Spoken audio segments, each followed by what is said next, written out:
Emotions are the invisible force shaping every aspect of our lives, our decisions, our relationships, and even our self perception. Yet, how often do we stop to truly understand and master them? Emotional mastery isn't about suppressing feelings, it's about recognizing, understanding, and channeling them effectively to serve you rather than control you. The first step in mastering your emotions is self awareness. This is the ability to recognize what you're feeling in the moment and why. Sounds simple, but it's often the most overlooked step. Many of us operate on autopilot, reacting to situations without pausing to reflect on what's really happening inside.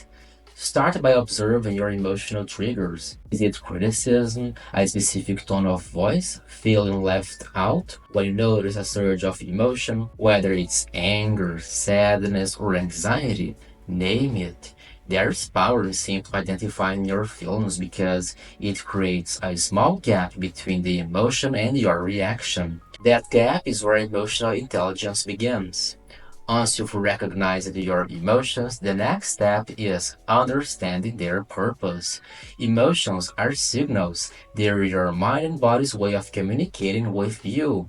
Anger, for instance, often signals that a boundary has been crossed. Sadness might indicate a loss or a need for connection. Even fear, as uncomfortable as it is, serves to protect you from perceived threats. When you approach emotions as messengers rather than problems to be avoided, you gain clarity and can respond more intentionally. This brings us to emotional regulation, which is the ability to manage your responses to emotions in a constructive way.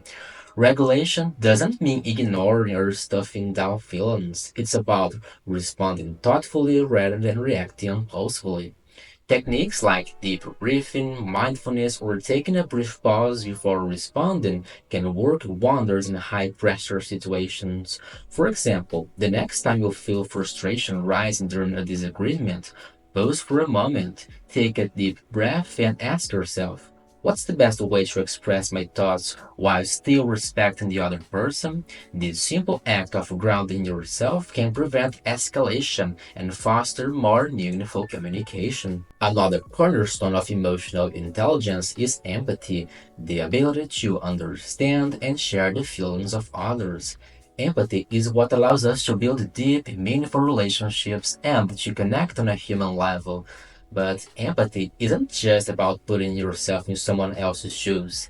It's also about listening, truly listening.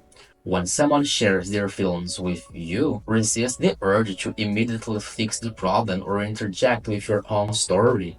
Instead, focus on validating their experience by saying things like, I hear you, or that sounds really tough. This not only strengthens your bond with others but also builds trust and mutual respect. Self awareness, regulation, and empathy are all interconnected, but they require one more essential skill to fully come alive: resilience. Resilience is your ability to bounce back from setbacks, to navigate life's challenges without being overwhelmed by negative emotions.